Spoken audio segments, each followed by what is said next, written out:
Кітабымыздың 60-шы бетіндегі екінші тапсырмаға назар аударайық. Берілгенін оқимын.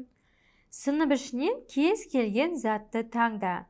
Өлшем ретінде алынған затты пайдаланып, олардың ұзындығын өлшем.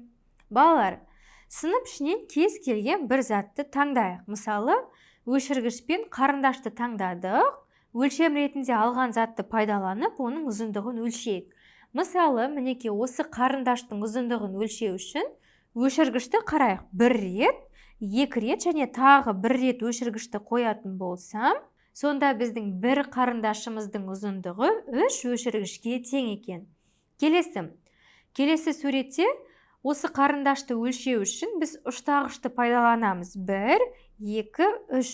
Мұнда тағы 4 және 5 ұштағышты қойсақ, сонда біздің қарындашымыздың ұзындығы 5 ұштағышқа тең екен.